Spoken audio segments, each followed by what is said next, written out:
Well, it's my pleasure to invite again our President, Klaus Mainzer, to make a short introduction to the lectures today that we are looking forward for quite some time.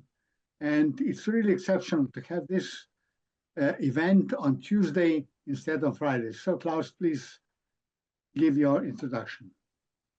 Yes, thank you, Dušan. Dear members of the European Academy of Sciences and Arts, welcome to another evening, the last evening in this semester of Arts Meets Science. Once again, we would like to thank our Dean of Arts, Violeta, Dinescu, and our Dean of Medicine, Dušan Šuput, for putting together this program.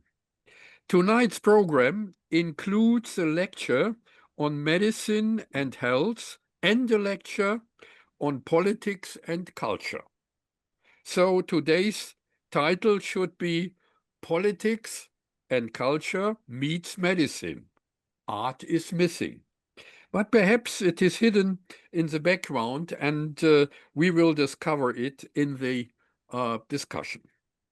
The medical lecture is about a highly topical connection that affects us all with increasing age. As the organism ages, the protective functions and regeneration of our cells diminish, and the risk of cancer increases. Onco-aging is the name of this discipline, which our speaker is pursuing in a research project. This is a challenge that cannot be solved by a single medical discipline. It requires an interdisciplinary approach to research, diagnosis, and therapy, and in this respect, it is a real topic for our interdisciplinary academy.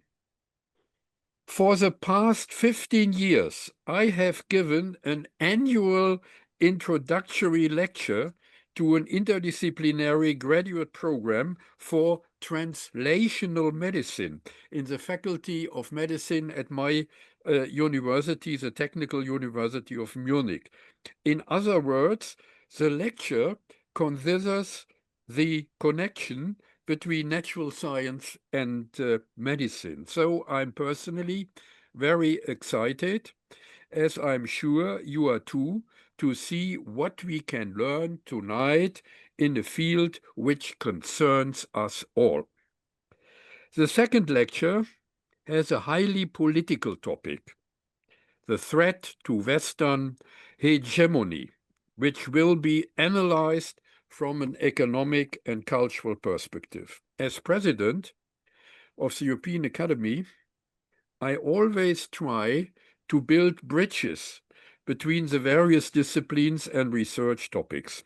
As a philosopher, I know that in the philosophy of history, for example, authors such as Hesiod in Greece and Thornby in UK and Spengler and Jaspers in Germany, the emergence and decline of cultures and societies have also been compared to the growth, aging, and death of organisms. Can our current conflicts in politics and wars be compared with the resulting diseases such as cancer? What can we do to deal with these diseases in aging societies and cultures in the same way as in medicine? Now, let's look forward to an exciting discussion, and I thank you for your attention. Thank you. Klaus, thank you very much for your introduction. It's really very interesting, and today we should make another change. You know, I will present somebody from the field of philosophy, and Violeta will present somebody from science or medicine. So I think that will be quite interesting. So maybe I can introduce now Professor Peter Herrmann, who's a very distinguished social philosopher and policy analyst and his academic career spans many institutions and in many countries. He is best known for his critical work in the fields of social policy, political economy, European integration, and human rights. He held academic appointments in so many countries in Europe, but also in Latin America, Asia, and right now I think he is in China. But Peter, you will correct me if I'm wrong. And this research is interdisciplinary, connecting social theory, law, and economics. He published many papers on welfare systems, globalization, governance, and so on.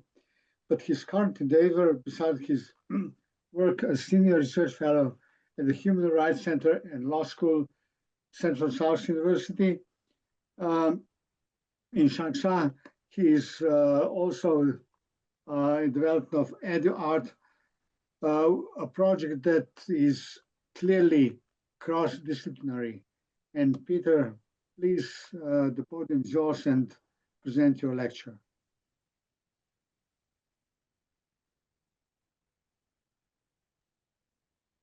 Well, thank you very much. And today I work with slides, which I usually don't do. And I would not say that arts is missing. I would have a different, a wider approach of what arts is. And it is part of culture. So I think it's important to see this. And the title may be a little bit provocation. What I think is important, that we have a broad approach really on the interaction of culture in the widest sense reflected in arts and certain methodological thinking, and then the real development in terms of economics, in terms of arts. I think the foundation of the Western tradition, of the Western claims, is kind of misled, and there we are at the origin, the foundation of current conflict, by methodological individualism, by methodological nationalism, and by separation of mind and body. I think this is crucial to be guiding the entire debate on what is actually happening. I want to start with a critique of a critique, namely that one of the colleagues, a philosopher, claims actually that we are facing an approach of monism, and we have to reject this. We have to look at the diversity, we have to look at not at monism, but a mosaic of the world. I have some problems with it, because actually this refers to Diebitz, a philosopher, that we are actually living in one world. And this is a fact, and everything, as we know, as it commonly said, is linked with everything else. The fact that monistic, that is, we are talking about one world, and this one aims in Hegel, as Hegel calls it, is not a mosaic, but a permanent movement. It is a matter of processual relationality, something that came up in social science for...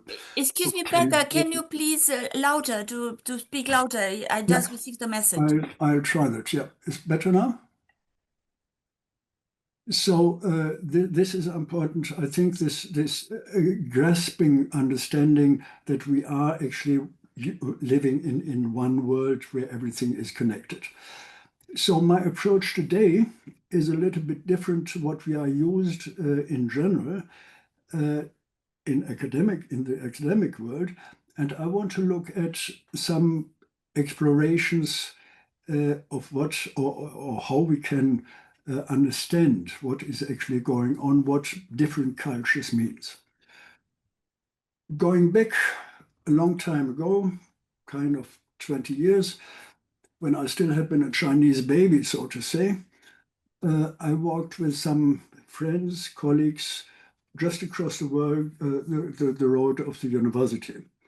3 Chinese colleagues, friends, and we ordered a meal. I'm vegetarian, And first, the idea was, of course, what will we get for me as guest? Something without fish, something without meat. So we ordered some herbs omelette or something, which had been brought first. And then we ordered some other dishes as well. But the first thing was the omelette for me. It was put in the middle of the table, and Chen, one of the friends, served himself. I was a little bit puzzled because I thought, well, this is for me. That was basically my Western understanding. If this is ordered for me, especially for me, what's the point that he comes? Now, years later, part of my job at Zhejiang University in Hangzhou was probably that I had to join colleagues for meals when guests had been there. The dishes had been in the middle of the table, a round, large table. Everybody waited that the dish he wanted, she wanted, came to him, and we took the dish. Now, there was a colleague from Finland, I think it was from Finland, but it doesn't matter, at least for a European, and he just turned the table around because he wanted that what was standing at the other end of the table. Now, this was a little bit awkward, to say the least, because usually we wait in China, we have a common meal, and that means we engage with each other. It's not just about the eating, but it is this common feeling. I could go on and on with private meals as well, this way of enjoying togetherness. Now, I did not experience something like this in Europe, in the European context. There we have our dish, we eat, we may interrupt for brief conversation, for common toast, but that's it.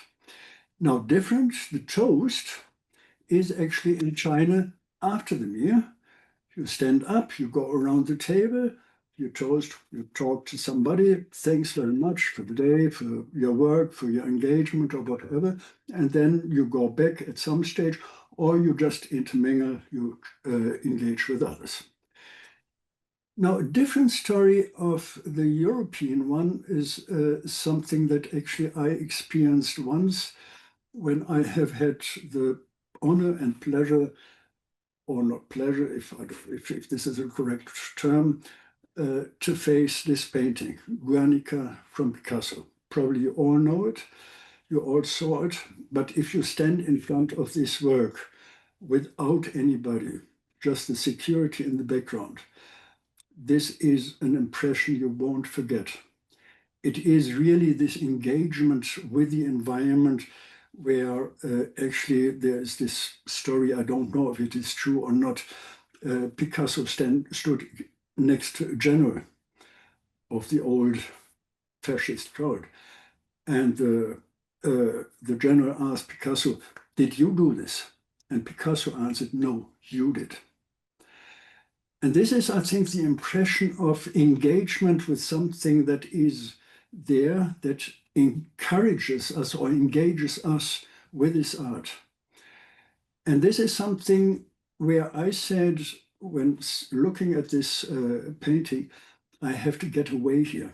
I have to get something out of this Western culture, not the one of Picasso, but the contemplative paintings, realist paintings of war scenes, of Christian scenes, of landscapes. And I said to myself, I have to leave this, but I have to go into nature. Into nature that is something different, because it is not this kept together by a moral or political power. The individualism, Smith, David Ricardo, all these figures worked for themselves, had been kept together or supervised by a moral instance, but kept together as individuals. And this is the important different scenery, where I think this makes a difference, where this going out into nature has a different stance. It is merging with nature. it is something that is important where we put ourselves back in some way and say we are part of the entirety. We are part of a holistic settings. Just one quote, the Martian seems to know instinctively what we learn gainfully, painfully from modern physics, that the observer interacts with the observed simply through the process of observation. Grog means to understand so thoroughly that the observer becomes a part of the process being observed, to merge, to blend, to intermarry, to lose personal identity in a group experience. This is, of course, a provocation, and this is, of course, a somewhat problematic instance. It is a passage from Robert Heinlein, A Stranger in a Strange World, a Strange Land. And this is, I think, a very important point where European civilization is actually stuck in something different, namely dissecting elements, looking at parts, not at the holistic things. And this was reflected in arts, actually, with Cubism and others, that it had been deconstructing realities and looking for individual parts in a very utilitarian perspective. Karel Polanyi brought this to the point. 19th century civilization alone was economic in different and distinctive sense for those for it choose to base its motive only rarely acknowledged as valid in the history of human societies, and certainly never before raised to the unique justification of action and behavior in everyday life. That was gain. The self-regulating market system was uniquely from this perspective. I think this is important in the shift of the economic thinking of culture, which was, of course, linked to the economic processes, and vice versa. We should not see it in one direction only. Polanyi referred to the 19th century. Capitalism was something that existed much longer before this. It was a matter of something that existed a long time in Italy, in the city-states of Italy, going on, moving on, and then later becoming visible in such a great piece of work from Rembrandt, The Night Watch. But the Night Watch was as well the night watch state. And this is linking then to the juridical system and the political economy. This was part of a new development in societies, and I think this is important to keep in mind, the unity of something that developed. Of course, it was important, and it was a huge progress as well, because this was the foundation for what happened, great inventions. As said, Van Rijn, Rembrandt was a late stage. Actually, it was early in the Renaissance. The great inventions, Leonardo da Vinci, for instance, known to everybody, that he was not just an artist, but he was philosophy. He was basically a polymath. And that means he invented things where at that time probably we had been stuck with today's quantum physics and things we cannot really imagine. But what happened at the same time, that was the shift of individuals gaining new powers, a new self-understanding. And that was the self-understanding of, actually, it is me who is the creator. It is the individual me who is the creator of himself as well, and of a new universe. It's a long-term process. It's a development over a long time. But it is important to see this shift as something that happened subsequently. And that is the foundation of what we face today when we say everybody is looking only after him or herself, and there's this hyper-individualism, and everybody is, of course, creating him or herself. See the internet, everybody has access there, which is a good thing in one way, but at the same time, we should not forget that it is a culmination of a development. This finds an extreme, I think, and many arts historians think, in extreme expression in the desocialization, living like a tree, single and free, fraternal like a forest. That is our longing. Nazim Hikmet saying, actually, we have to understand ourselves as part of a society. The other extreme is Dürer's self-portrait. Self-portrait 28 from 1500. And if you look at it, it is the depiction of, actually, many say it's the depiction of Dürer presenting himself as Christ. It's the symmetry, it's the holding of the hand, it is the view. And as I said, it's not my interpretation, spontaneously looking at the painting, but it is a very well-known and widely accepted understanding of this individualism at an early stage. And of course, there it is a very elitist thing of Dürer being part of this. But today it shifted to something that is very common. We all can create ourselves. We all think we can create our environment. It is in law as well the descending from heaven to earth. A new understanding of law, of legal things, and it had been the new developments of monastery, the new development of, as well, the printing press, making it possible to distribute knowledge, which means that knowledge reached a new stage. Everybody could, not everybody, of course, but knowledge was available, knowledge was accessible. The printing press, originally invented in China, now came to Europe, reached a new stage. It was copied and further developed, and it was used to make knowledge available. A good thing. A good thing in terms of legal developments as well, because it was a new thing that we could make law. We could determine, or we could define what we were looking for. But if you look at the tradition of Roman law, going back again, and the development, it was law of individuals and for individuals.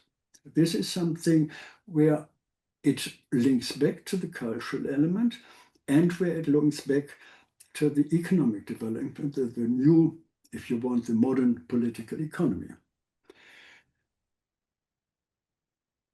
It was the merger of what is today discussed as capitalocene and Anthropocene, human-centered and at the same time capital-centered. Now, history does not really have a beginning. So it is something where we cannot say it has a beginning and now it ends, the end of history, a famous theorist by Fukuyama, but it is a development, and it is a development as well where it is about a new understanding of what existence is about. And it is an existence in societal terms where we have to redefine permanently the borders, where we have to look at new ways of understanding ourselves. And this is known from political economy, something where we have a development from the early capitalist stages, Giorni cycle, 15th and 16th century, dominated by Italian city-states, especially Genoa, with a focus on trade and finance. I don't want to go through all these details, but the American cycle, now 20th century, is something where the United States rises to the global economic power based on mass production, technological innovation, and military strength. Of course, this is strengthened today. This is questioned today, where we face a situation where this kind of capitalism and where the hegemonic power are both questioned. And this means as well that we find a shift actually to be aware of it is not about simply a utilitarian approach to reality, to pick something out and make it profitable or make it possible to utilize it. But we have to understand, and we are coming there. We have to understand ourselves being part of society, being part of interactions, not competition, but cooperation. And it is something where we have to see ourselves as well as part of nature. And I think this is a very important turning point, bringing this together, our self-understanding as social beings and our self-understanding of being part of nature. In Chinese painting, you find something like this. When the brush picks the ink, it becomes animated. I have to just switch this. When the brush picks up the ink, it becomes animated. When the brush transfers the ink to the painting surface, it brings it to life. To animate the ink requires long practice. To animate it with the help of the brush requires knowledge of life. Those who have strengthened their souls through long practice, but do not know the depth of life, can only handle the ink, not the brush. Those who have been stunned by the pulsating life, but have not been able to form their soul through practice, can only handle the brush, not the ink. This is from a traditional understanding of Chinese painting, and I think this is important, moving in a way to a new modern state where we have to understand what is going on. We all know the Kantian imperative. Now there is a new understanding of what it actually means, that we have to look for an understanding for an imperative that goes beyond this, and that we emphasize this entity with nature, and that we have to emphasize as well this understanding of we are going beyond ourselves, we are going beyond individualism, we are going beyond as well a solely economic understanding, but we have to move towards a cooperative understanding, cooperative as well with nature. Because this is David Rossmann, and I don't remember the name of his colleague, says this is an imperative. We have to stick to this, and we have to set priorities in which way ever they are defined, and whoever defines them, but we cannot lose the ground and say everybody can do whatever he or she wants. And this is, of course, a major challenge as well in all areas. In medicine, the referral to traditional medicine, to accept these methodologies and methods, as well in terms of technology, the discussions we see today about artificial intelligence, where actually many promoters say actually there are limits. We have to consider what we are, and from there we can use artificial intelligence, but we cannot develop artificial intelligence as a means that uses us. You can see this in other areas as well, and it refers back again to this understanding of responsibility. Responsibility, not least as well, and there we come really back to academics, not least of science, where we have to say it is not something do what we can do, but it is something where we have to take responsibility of what we are developing. Thank you very much. Thank you so much. You continue? No, that's Wonderful. that's Oh, very thank you so much. And you responsibility is the absolutely on end. time. Wonderful lecture. Thank you very much. May I now present you, Zhao, our Barry. It's such a wonderful correspondence you succeeded to do with the word, Chinese word. She's a senior scientist and privatdozent at the University Hospital in Cologne. Yu Zhao is an accomplished researcher in experimental oncology and visceral surgery.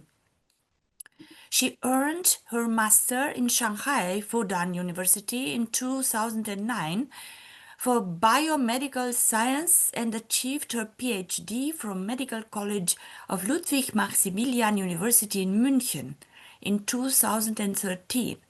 Since 2016, she works as a scientist and head of the Surgical Oncology Research Laboratory at the Clinic for General Visceral Tumor and Transplantation Surgery.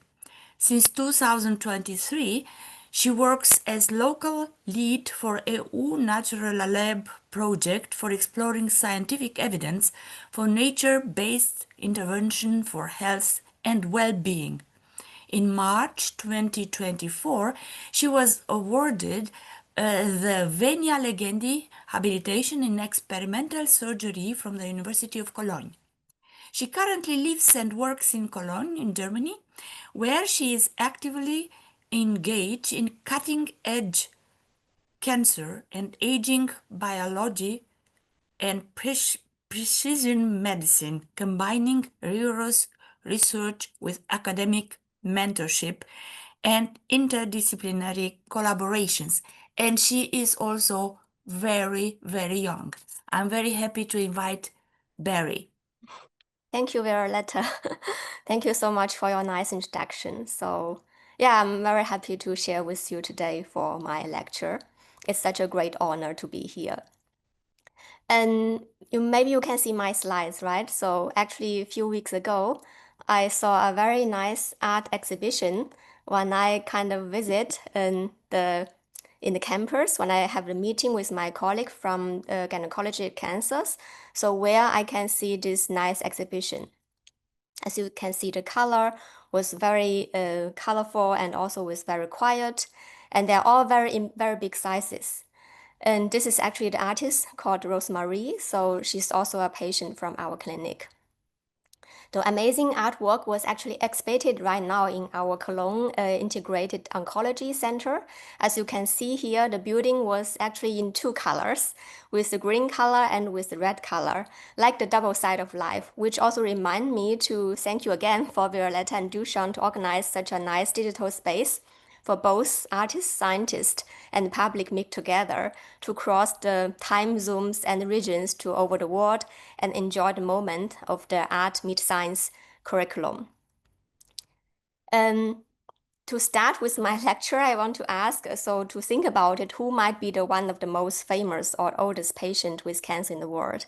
So maybe you have some names, or maybe you can text in the chat. So, okay. And or maybe you know this lady. So I think this is also kind of famous picture. So I think she's the one always very maybe complicated stories. And yes, so this is Herrmann Lux. So she was actually diagnosed with cervical cancer, and her cancer cell lines was actually become one of the most immature human cell lines, and has been actually passage over 18,000 passages. So actually the patient unfortunately was passed away in very young ages, but her cells was still alive and used widely nowadays in the labs in different pharmacology companies. So with this story, I think it's always kind of reminders to think about this paradox of death and also concerning about the longevity. So on the one side, the patient passed away because of cancer, but on the other side, the cell lines continues forever. So this is really to show the paradox of the cancer progression and also with the aging resistance. With this, I would like to start with my lecture today to oncoaging, optimize the well-being for cancer and aging. So yeah, thank you, Violeta, to introduce to me. So I also want to tell you that I mainly work in Cologne and sometimes also in Shanghai. And my career, of course, I'm doing translational surgical oncology research, but I also have hobbies like painting, writing movies, music, and floriculture. So I also, during the pandemic time, I'm very happy that I was able to restart painting ladies. So some of you may be also not surprised that why I was motivated to talk about women's health this year in Salzburg in the EASA workshop. So, and also this is also a map to show you my journey. So originally I come from China. I do the cancer research in Fudan University. And in 2009, I was in Munich to do my PhD. And then actually I was stay 2.5 years in Magdeburg, which was a city in the eastern part of Germany. And with this city also kind of encouraged me for the aging research afterwards. And almost 9 years ago, I joined the Cologne team here to be the head of lab and the leading of the biobanking and also have some teaching duties. In between, I was also visiting scientists in States and in other European countries. So as you can see, every time I change my cities, and also my research topics was also add on with, which really from the cancer start from Shanghai and Munich, and then from aging when I moved to Magdeburg, further switch to Cologne. When I start from Cologne, I really start with the well-being during the pandemic time. So with this timeline, I'm also motivated to show you what to introduce about you. Start with cancer. So I think my major research focus was in cancer. So we are actually clear that cancer was really a global challenging worldwide in public health. So over 20 million new cases was yearly diagnosis, and is also to be predicted with almost 35 million in 2050. So right now, during our talk, every minute, there are 38 people in the world be diagnosed with cancer. So one of the biggest challenging actually for managing cancer disease is because of the tumor heterogeneity, which to show the diversity of cancer. So in the figure, you could see that the heterogeneity was always could come from different levels. For example, different people may suffering from different cancers, even with 2 patients have the same cancer, maybe also with different cancer subtypes.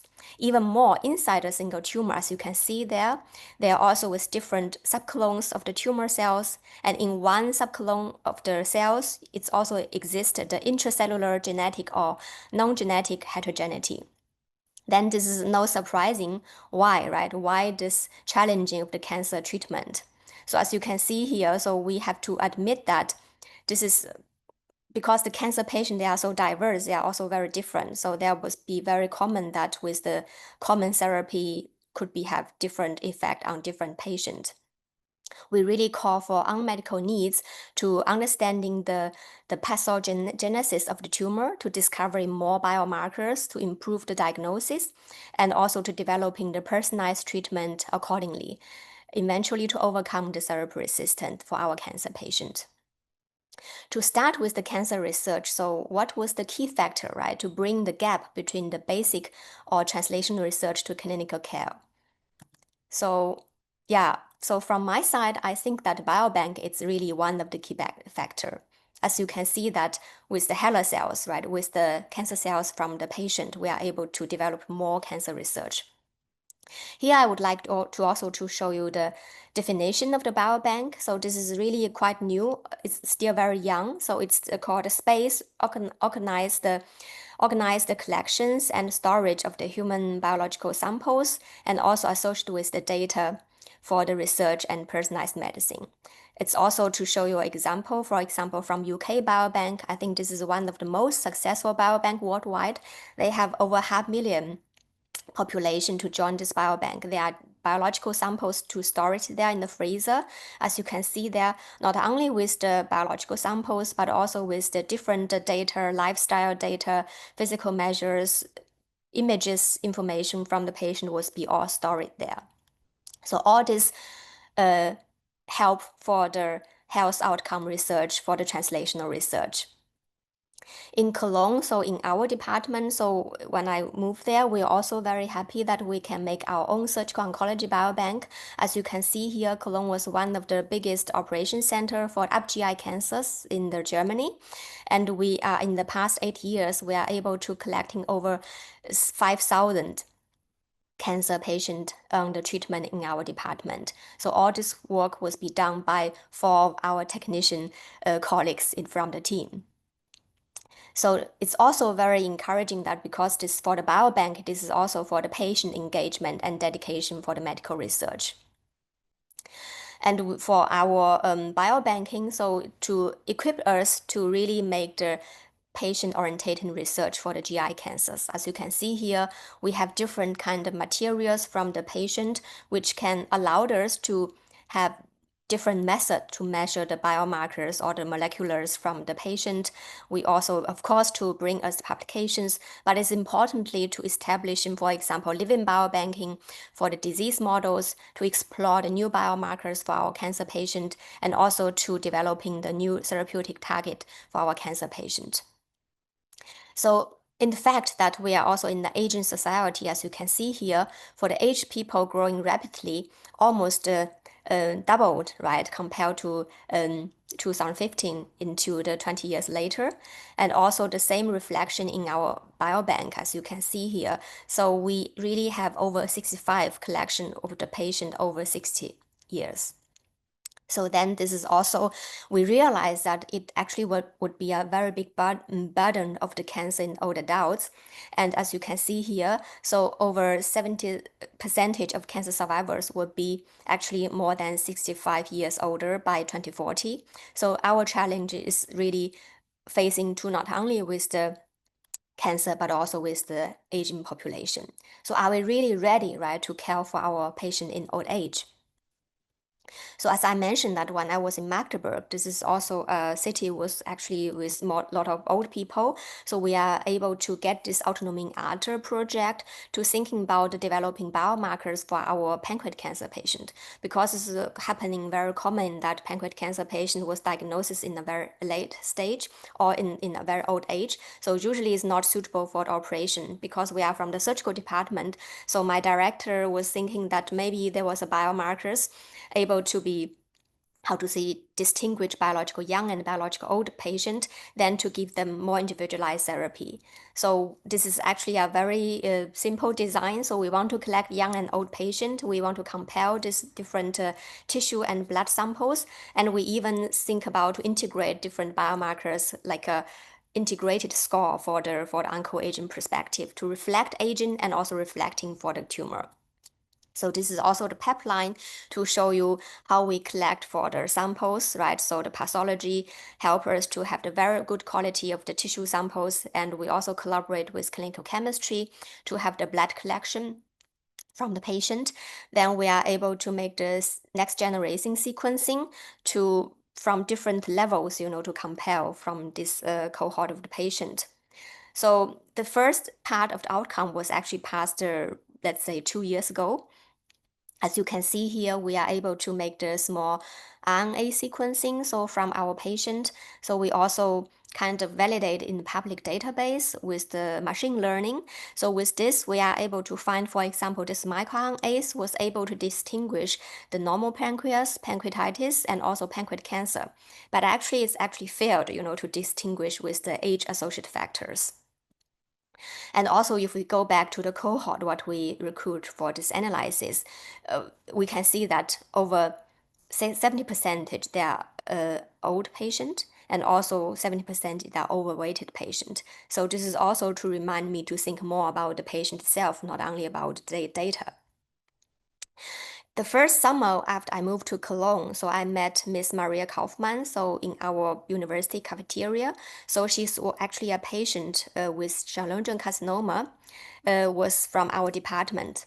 So by chance, so she told me that she was actually a private patient from our director. She actually a very good chance to get operated, but she thought she was too old, for a surgery.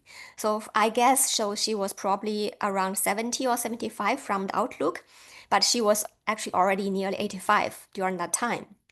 So I was very motivated, and I told Maria, so can I explain with you our uncle-aging biomarker idea? So if there was a biomarker, right, tell you that you're actually functional young, so would you still would like to try the operation, right, or the surgery or more aggressive treatment? So she still said no. So then I really realized that we did not consider the real needs of our patient. So actually, Maria was passed away during the pandemic time. I was even in the last day with her. So this is really encouraging me to think about what does the aging really matter, right, for our patient with cancer. So then I go to my second chapter of aging. So what was aging? So for me, as you can see, I have liked this picture. This is from an art exhibition. So this is really show you that aging is actually a process of the changes. And as you can also to show the path of the population of aging was much faster actually in the past decades. Between the 2015 to 2050, so the proportion of the world population over 60 years was nearly doubled from the 12% to 22%. And also one of my medical students, so she also make a very interesting survey by WeChat. So to ask about the public awareness concerning about the recognition about biological age or aging stages towards cancer and associated treatment. Of course, I don't have enough time, but I just show you one slide about understanding of aging. So for instance, most people think that apparent changes like wrinkles, spots, or losing health or physical function declines was be thinking about aging, right? But actually, we know that, as I would mention, that cancer was very diverse, the same as aging. So for the old adults are also very, very heterogeneous. As you can see here, from an aspect of geriatric medicine, similar as cancer, right? So we can see that on the right, on the left side, this is the healthy aging. We call it fit aging. So the people are usually very healthy with the good life expectancy. And with this patient, we focus on survival. But we also have a patient in old age which are very frail, with a lot of comorbidities and taking different medical drugs, right? Also with the toxic risk when they're taking different drugs. So for those patients, we have to be thinking about focus on quality of life. And cancer is more common when we're getting old for both men and women, as you can see the curve here.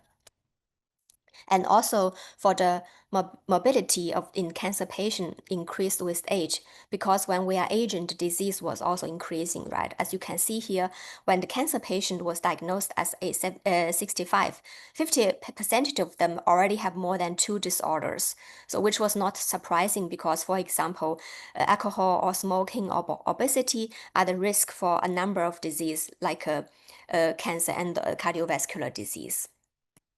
So one of the scientific reasons behind to explain is the biology of cancer and aging. So both share the common mechanism such as genomic instability or increasing of the mutation of the genes, or with divergent pathways. For example, aging was called like loss of the function or fitness of the healthy cells, while cancer cells usually gain of those functions. However, this is indeed more complicated, right? This is a very busy picture, but I really want to show you how complicated to managing actually for the cancer patient in old age.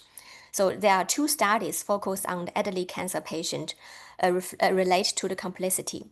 So as you can see here, we should not only consider for the patient with cancer, but they also have different comorbidities like diabetes, for example, and with the depression, with the bad mental health, and also with the reduced organ function, and they take different medications, and also to kind of that with the sometimes they have their different nutrition status, and also some of them really lack of the social support, and also some of them have the cognitive impairment, and also with impaired function.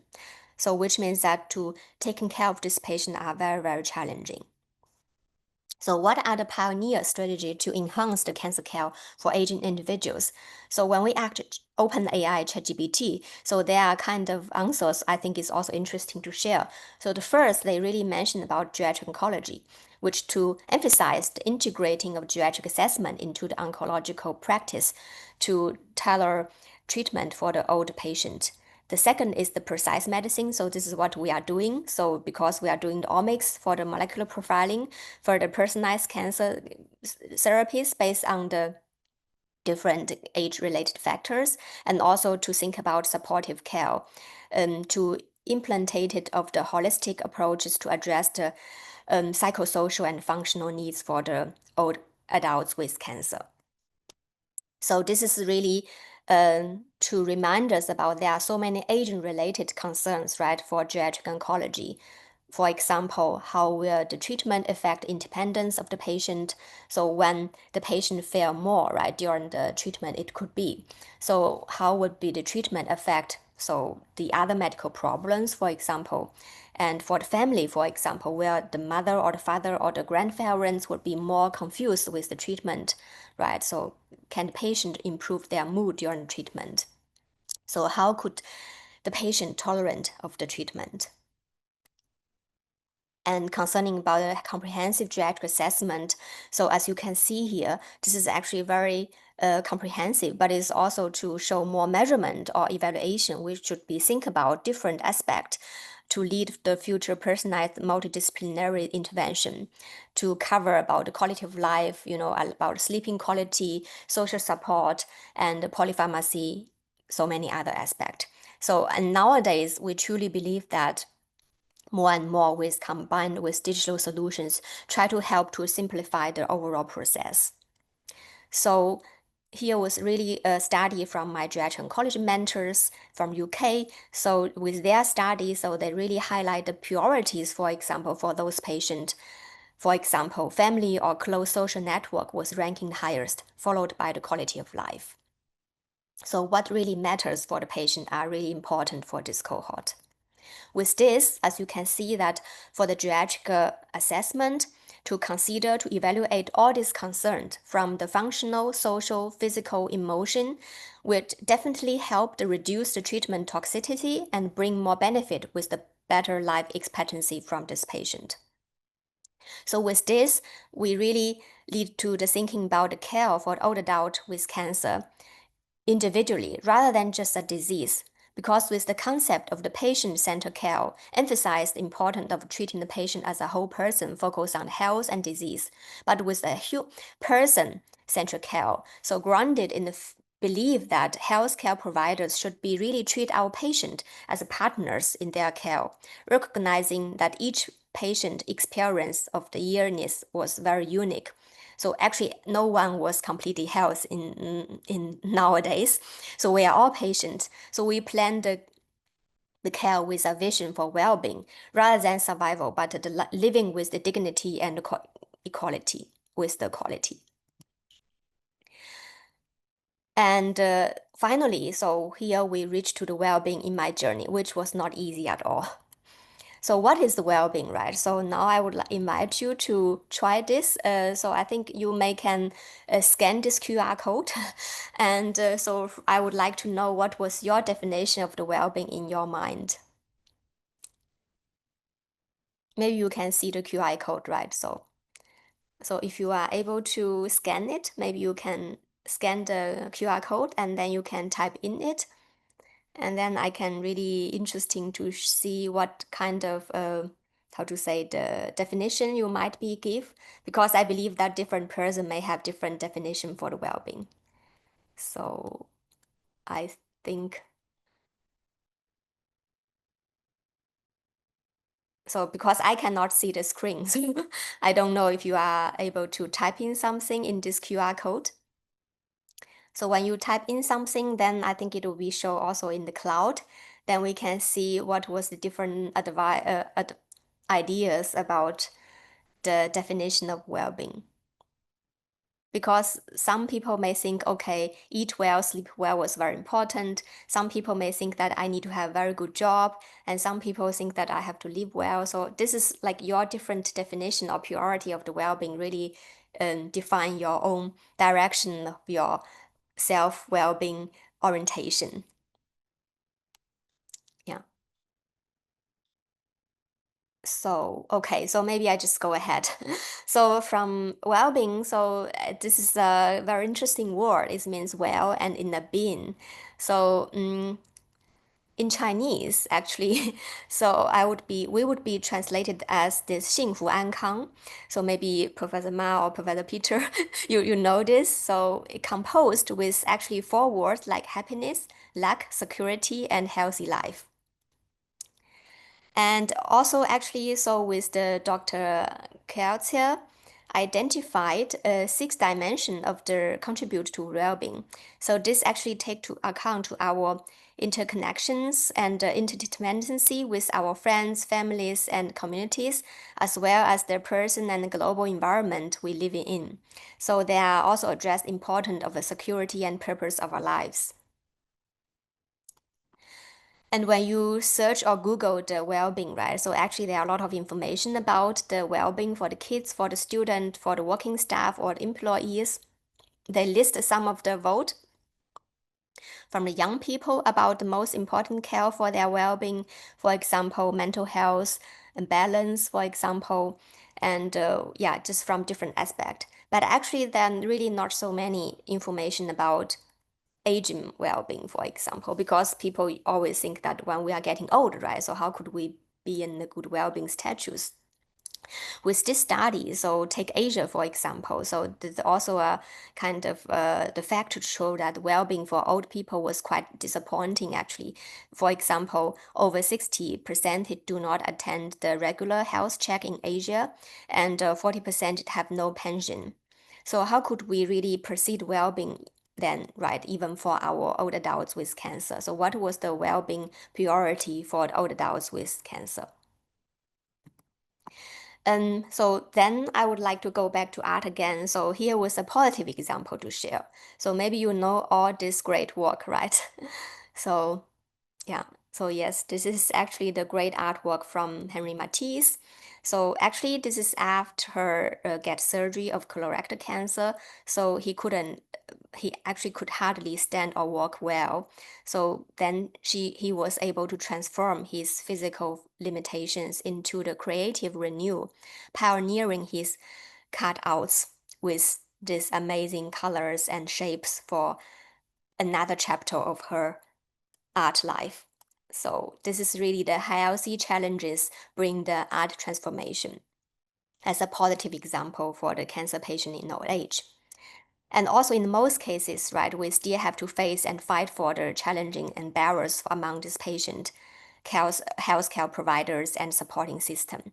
So for example, so they are underrepresenting in the clinical trials, and the patient are social isolation or with the caregivers restraint, and also with ageism in the care delivery, and also with so many other problems. And as I mentioned about geriatricology, so usually this is not in the, how to say, in the medical study, but really after their medical study. So this is really to show example to show that the geriatric oncology training program usually take 1 or 2 years after medical study. So it's really take the time for them to be really a geriatric oncology, for example. So we are planning to have an early interaction and a flexible visual platform for the student, even for the public awareness. So this is also something what we want to do, in particularly when I was in the pandemic time where everything was shut down, I was able to get a chance to think about this direction. And also during that time, I really want to help Maria, my friends, so how to support her more. So luckily, so thanks to the seed funding from eUniWell, so this is one of the 65 European University Alliance focused on education and well-being. So we are really able to pilot a study to to share the challenging and barriers for the cancer patient. So this is, I really appreciate Professor Buser. So she's the vice president of University of Cologne. So she's also really driving this project of the eUniWell project ongoing for the whole university alliance for across the European. And maybe the topic was quite ambitious. So because during that day, I want to think about to make a smart health community for the old cancer patient with interdisciplinary interaction with the medical education for future geriatricians, because my idea was thinking about that because in our aging society, so we believe that all the medical department may be dealing more and more with geriatric patients, right? So would be need more geriatricians or with the health professions, at least with the geriatric brain. So they have to think about they are not only treating the patient with disease, but they are also treating the patient in age status. So really want to use this seed funding to create interaction between the young and old together. With this, we are making our working group. We are able to team up with the sister universities around the framework to cross the multidisciplinary collaboration, not only from surgery, oncology, geriatrics, but also from education, informatics, economics, and public health from different universities. So there are three major steps for we to proceed with the program design. We want to make the student surveys. We want to know the student wishes. We want to organize workshops, and we also want to make the e-learning platforms. So here we want to show the study survey.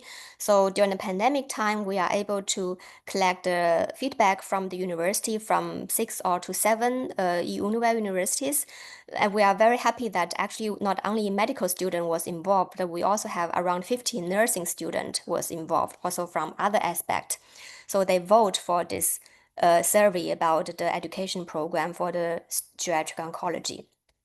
As you can see here, there are for those who already undertaking oncology training studies, so only 16% report that geriatric oncology was included in their curriculum. And for those, only 20% already taking geriatric training, for example. So over 80% highlight need they want to receive more about the training on geriatric oncology. So here you can also see that, so in nowadays for our teaching strategies in such a course was the focus on the lectures or the workshops, seminars, even with the bedside teaching, but with e-learning was still very limited resource. And we also very interesting to see that over 60% of our student participants are really wish to apply international experience for geriatric oncology because they are very young field in the medical part. So some topic in the geriatric oncology education was also highlighted for the future course design. For example, mental health in the old adults with cancer was emphasized, and individualized treatment, for example, and also innovation and techniques transfer for the patient with cancer and old age. So these are all very valuable for our course plan. And we also organizing the workshop, so which are able to scan the QR code to watch on YouTube. So actually we are able to organize 2 workshops. So one is to show here, we are able to invite NGOs, geriatric oncology expert, nationally, internationally, and also as a patient representative to state more details about what they think would be important, for this part of the patient we want to care for. So what matters, right, for the well-being priorities for the old adults with cancer? So with these workshops and with this service, it's really helped us to reshape better. So for example, we know that independence was important, meaning and legacy was important. So there are so many aspects we can start. So with this, we kind of go to the mini movie part because we want to have a movie we called Biological Age Matters, because if you remember, my friend Maria really declined operation because she thinks she's too old. So therefore, I also noticed that there are so many patients, they care a lot about their age, when they are choosing the medical treatment or making medical decision. So with this, we really invite the director from the surgery and from the geriatric medicine to have a conversation. And we also have our actress and George. So she performing these ladies with 65 years older, diagnosed with pancreatic cancer in early stage, accompanied by a medical student as a volunteer to visit the surgical colleagues. So during this conversation, we can really see that it's actually a powerful statement to show that the patient with 3 scenarios with different biological age, which really maybe have different medical decisions for the outcome. And the video was also able to see in our website. And also, I think it's really appreciated that our actress, so Claudia, so she's really performing the patient, and also she's really dedicating about all this, idea of the movie design.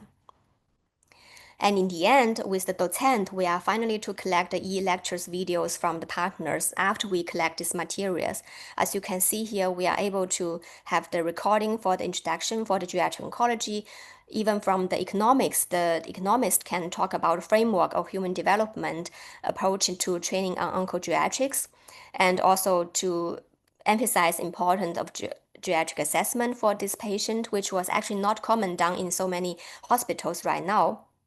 And we also to show, for example, breast cancer treatment in old adults, and also immune therapy for old patients with melanoma.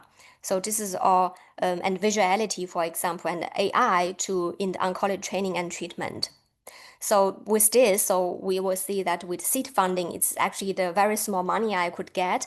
So this is, we really motivate our student from Univel University to support cancer patient better through the education movies. And we were also able to organize the workshop to bring the expert together to discuss about issues for the caring for the cancer patient old age, and to strengthen the networking for, we are really planning for the bigger funding, for example, for these topics. And in the same time, we were also planning for the Univel Master Program for the well-being oriented healthcare. So this is the project we also probably would be launching next year to recruiting the student who want to dedicate for the well-being oriented in the healthcare management. We also mentioned about the outlook. So for example, we want to have the spatial issue, so about onco-aging. So this is really we are planning.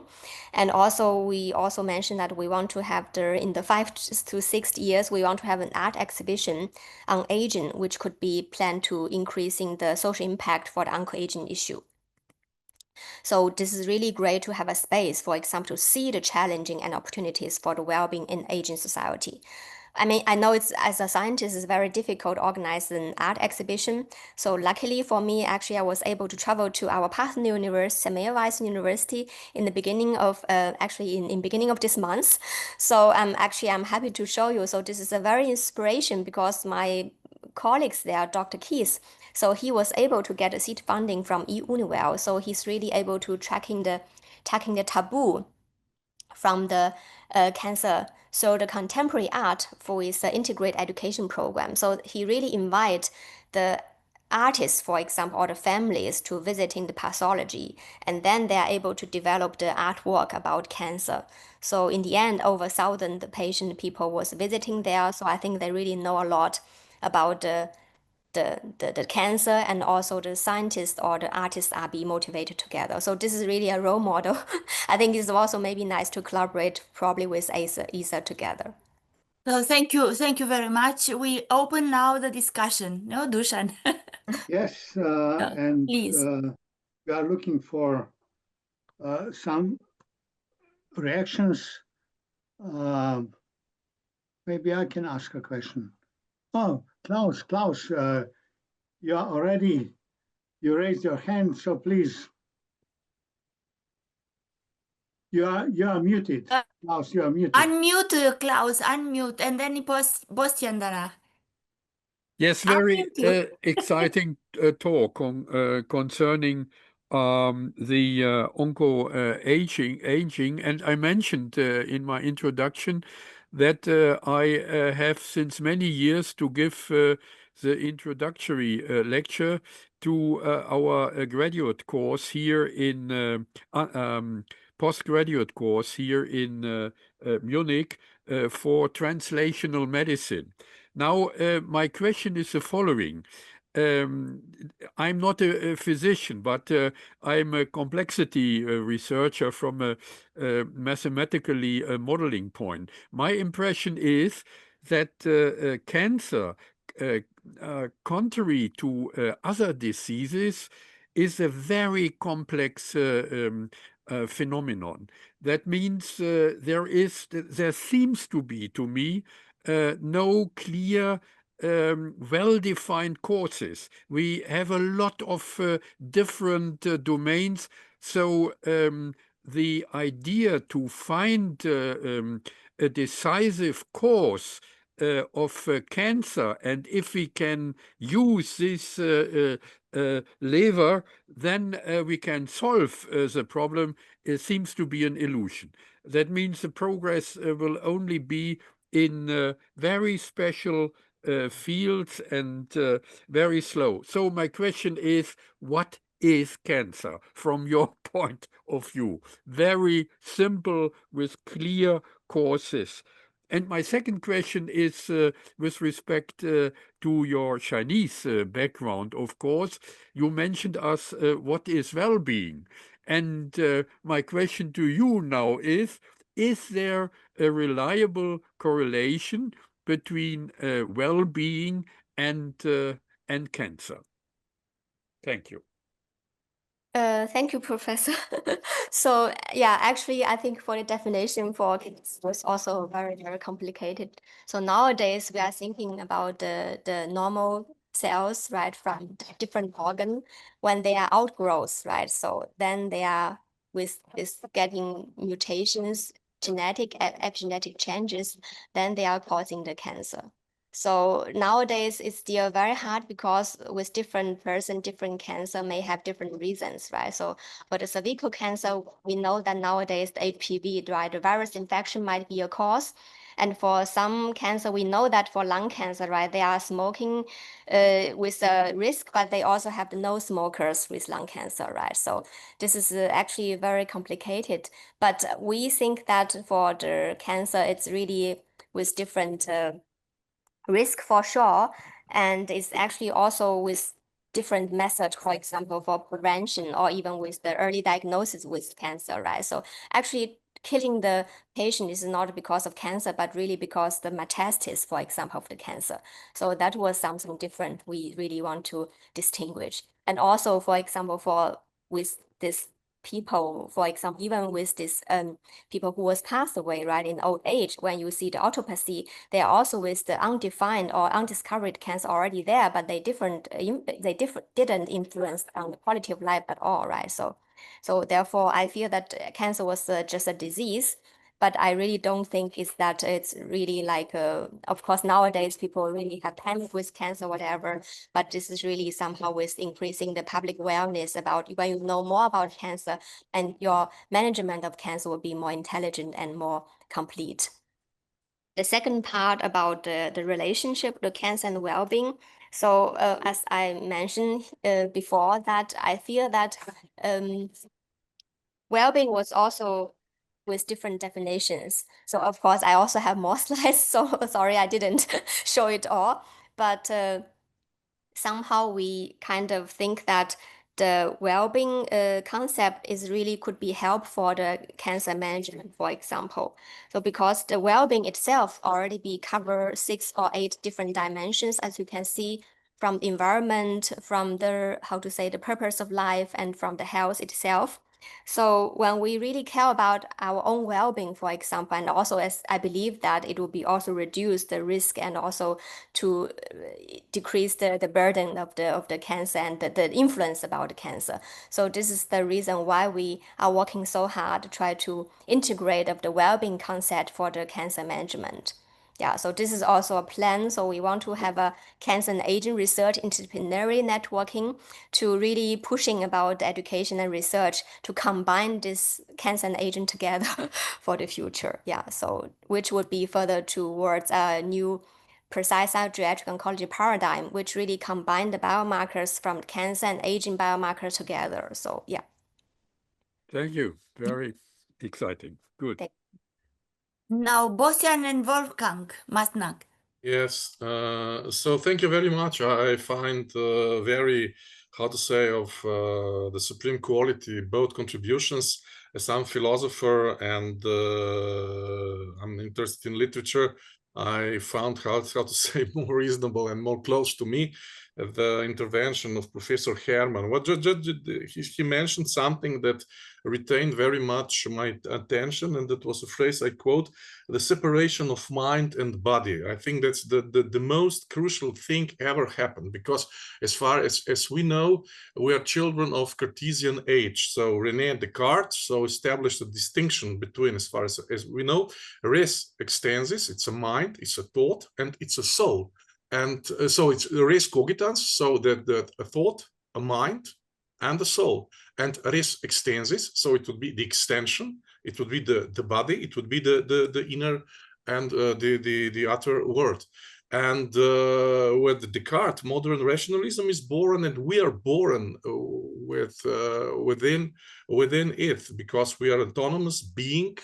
Cogito ergo sum, dubito ergo sum, while the doubt is a function of a mind. So with doubt, and with the doubt and with the thing, we establish ourselves. But here, that's a crucial point.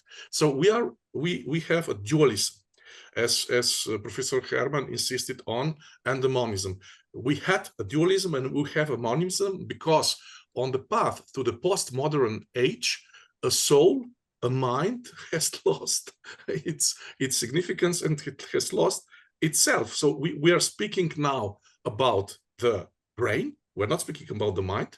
And when you die, there's no more. I know for France, you'll get the diagnostic. You'll no more get the diagnostic exitus letalis. So it was with the final exit, but the end, la fin. The end. So we have lost the mind. Nevertheless, the work of neurosurgeons, for example, Michael Ignore, proves that brain is not mind is not a function of brain. It's how to say 50%, perhaps it is, but superior functions of our mind cannot be related to the brain. So I would like to Professor Herrmann to comment on the subject. Where have we lost our, how to say, the soul, the mind, and we are now reduced to the brain. So we have lost the dualism, the Cartesian dualism, which was essential for the foundation of the modern man. And now we are now in the reign of monism. Thank you very much. Now, Wolfgang Masnak. Thank you very much, Bastian. Okay, thank you very much indeed for both really exciting contributions. First to Zhao Yue. I'm at Fudan University, your former university. I'm professor of psychocardiology and cardiac rehabilitation. And we are also dealing with comorbidities, so also with patients who have heart failure and cancer. At a certain stage of severity, our experiences are quite the same. Patients refuse medical treatment, and their goal goes towards a certain form of well-being, where what Professor Herrmann said comes into play, the personal identity. What is the me? What is the self? And in this context, we found that the arts, that is singing, that is hearing the Guzin, that is painting, and so on, brings a certain form of well-being. So my question to you, Zhao Yue, whether you combine arts, I saw the gallery at your award, and well-being, especially in very serious stages, end-of-life stages, combining cancer and other morbidities.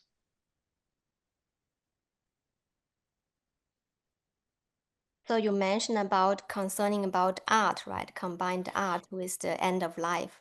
Yeah, the question is, how can art, because we have quite positive findings in China, how do you think that the arts, really the whole spectrum of the arts, could help to improve deep, profound well-being? and patients with serious co or polymorbidities. I speak of cardiovascular diseases and cancer at the same time. Mm-hmm. Yeah, so Professor, I think this is really important because somehow we know that, as you mentioned, that when the patients are very rare, right, rare when they are very fatigued, then it's very hard to give this like modern treatment, whatever. When this time, I think usually we consider about the art therapy or music therapy or like movement therapy, sports therapy in the rehabilitation stage. So with that, I fear that, for example, if you mentioned about China, I think it's also there are evidence to mention about, for example, for the Qigong or the Tai Chi, right? So this is something I think this is very fit for the old people. And also, actually, I'm not showing completely, but I really have a slide. So maybe it's here. This is our lab and this is our nature space. And this is really what I want to show. And this is I collaborate with the senior network in Cologne here. So we really kind of invite the citizens, for example, so every Friday morning. So we spend 45 minutes. So it's actually in the community in Nicholas Platz in Cologne. So which was leading by me and actually from another, actually, so she's also like a cancer survivor over 20 years. So I feel that this is really with the patient and also with healthy citizens. So this is something that we already run for more than 2 years. I feel that people benefit from that because it's also the Spielplatz, the kids was playing there. I feel that something combined with the community health would be also more helpful. This is not stay in the hospital, but really an environment which was more open and more relaxing. I also noticed that, for example, in the future, maybe a well-being center, rather than a hospital, right, would be more beneficial for those patients. Yeah. Thank you. I have a question for both of you. First, Peter, I liked your picture of it was Chinese art. And this reminds me of lecture on Friday, showing the differences between Western and Eastern mindset, I would say, and saying that Chinese pictures are somehow top down and that perspective is very different from Western part. And the picture you showed shows just the opposite. The perspective is exactly the one that is used also in Western culture. So my whole life is actually somehow bringing things together, not to look for differences, but to look for things that are in common. And my question will now be to another thing. You showed many things which are more or less anthropocentric in philosophy, in art, in so many things. And even if you look at social aspects and harmony and so on between people or economies or whatever, you see, always nature is missing. And we are also talking about artificial intelligence, which is also anthropocentric. So what's your opinion? Why are we missing our planet and all the life on it in all our discussions? Are we really so important or self-sufficient? And then the other question would be to Barry.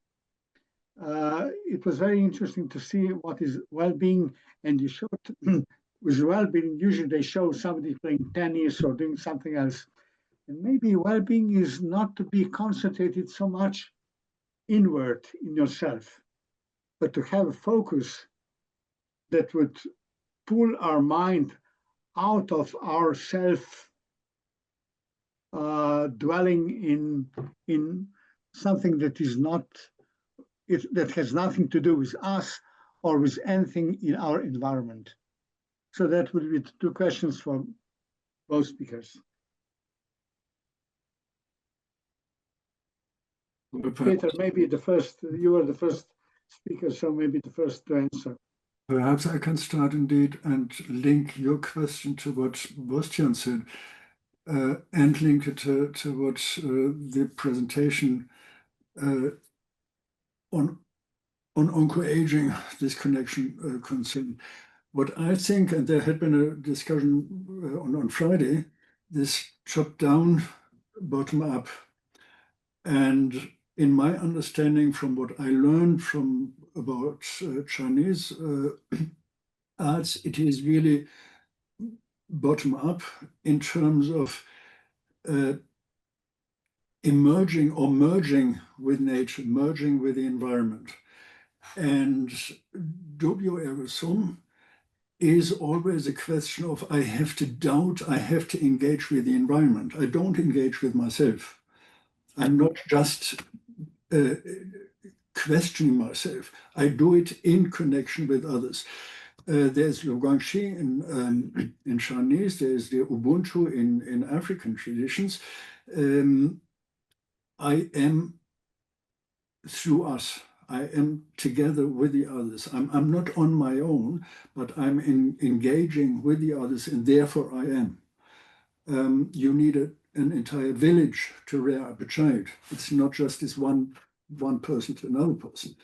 It is this connection, and I think there is this connection as well to the social aspect of cancer. And I thought it had been really interesting. I'm wondering now, after what I heard, is it possible, is it useful to add to biomarks some social marks, to say, and then going actually back in age as well, to say there is this development, to which extent, and there had been some of the definitions you gave, and then this software showed, engaging with the environment, being part of the environment. This is a very important aspect. And I think this is, and this is what we in the West lost. We are just ourselves. We are concentrating, focusing on ourselves. We are presenting ourselves, and we make our own little Princetons. And of course, these East and West, it's always problematic, the simple juxtaposition. But I think this is something, and this is why I mentioned the meals. You engage with others, and this is something you just do. It's a very old tradition. It's a Confucian tradition, and going back really into this in this way. And in a way, I had been kind of surprised to see how much it is alive today, even if at the surface you think, well, it's just the same Western culture, Eastern culture, consumption, and all this. But deep inside, if you want, there is still this accepting tradition, accepting experience of others, engaging with others, and this is what you do during the meal. And you do afterwards, you intermingle with others and you engage. And of course, this contradicts our individualist state when somebody says, well, you are nothing, no, in the extreme, but you are only what you are in the connection with others. And I think this is as well, you only doubt what you, or in the way in which you engage with others. And I think what came up in the last addition to your presentation, Zhao, was exactly this. You engage with others. You engage in sportive activities, and again, I think arts culture. This has to be seen as a complex process. We cannot say yes, it's just a painting, it's just the music. It's part of our entire culture. And this is as well, I always enjoyed looking at arts exhibitions when I see children, they're really engaging, really saying, this is what I like, what I don't like, I would make this in a different way. Not this utilitarian, yes, it's very expensive, it's famous artist, but it's arts, it's part of our culture. Exactly, thank you very much. And Thank Barry, you. now please answer my question. Yeah, so concerning about you mentioned about the well-being, and also I feel that for the well-being part, so this is, for me, this well-being is also mentioned about the connections. So one is the connection of yourself, right? So with ourself, for example, which we want to increase the inner space, what really good for us, what we really like, or what we really don't like. On the other side is also to create the connections with the others. So for instance, and also, I mean, I also have the slides here. I feel it's also maybe a good example to show. So this is also, maybe you can see this.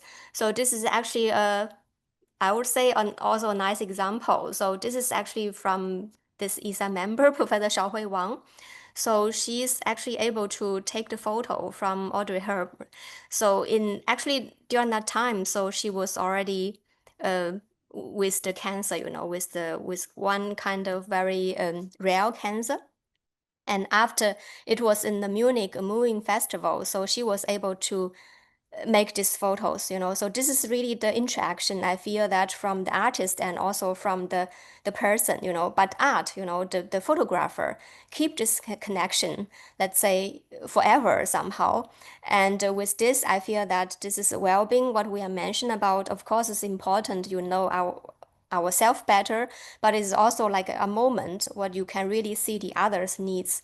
You really can make the spatial connections with the others. So with that you are really able to create, you expand your space, the well-being space, not only of yourself, but you influence the surrounding, with a kind of more quiet or peaceful moment. So even I couldn't show this, but I feel that this is probably an example to show well-being, because when I see these photos, this is like one of my favorite photos. I feel this very deep human nature behind, and I see that it's actually with she's a famous people, but she's also a patient with cancer, in a very, very fragile status, it is almost end of her life.